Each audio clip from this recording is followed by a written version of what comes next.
And you might remember our live puppy bowl show at Under the Sun with me and Krista. And Yes. well, I went back at the location and to meet some little cutie four-legged friends who are going through some puppy training. Let's take a look.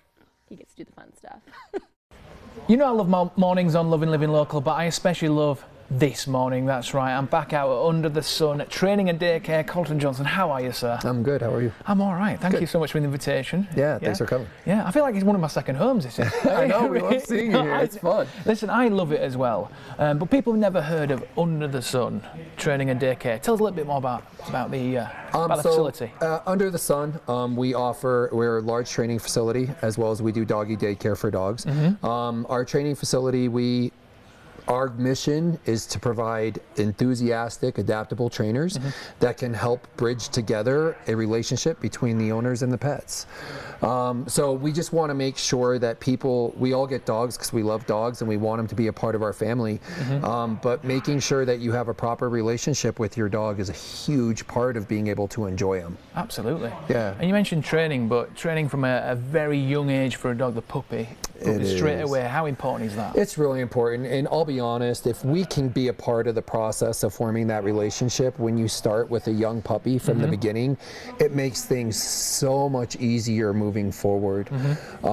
So making sure that your puppy is properly trained and properly socialized, and I'll get into a little bit more of that here a little later, is the key factors to having a good relationship with your dog.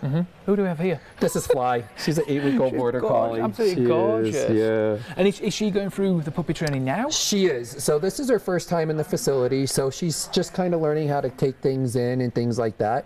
So she's here just kind of getting desensitized a little bit more than anything. Fantastic. Yeah. So how many weeks will she be going through for training, would you say? So, I mean, really, they're starting with training the day we get them, and they're going through training throughout their entire life, essentially. Wow. But it just depends on really what your goals are and what the dog's desire to please is, what their drive is. If they have a high drive, obviously it makes things a lot easier, and you can move a little faster. So Colton, which puppies do we have here? We've got some of the girls from Under the Sun training two different breeds, haven't we? We do totally different breeds. On the left, we have Coach.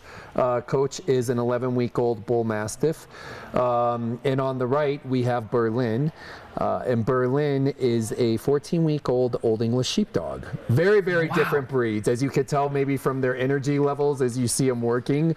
Very different, but very cool.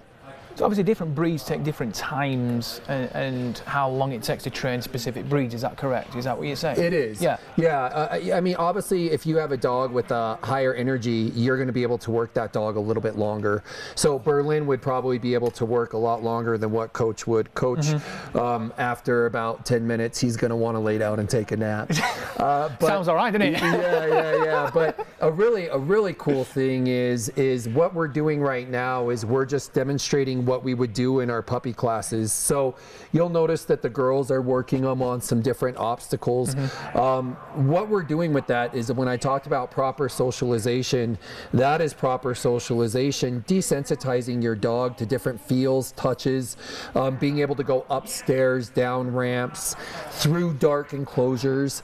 So we also work on free shaping, sit, down, stay. So we do start on some obedience commands, but even more important than that with young puppies like this age is what these girls are doing right now. I noticed they've got little treats in the hand. They do. Very important. Marking good behavior is really, really important. If you have a dog with a high food drive, it's great. It makes training really easy. Or a toy drive.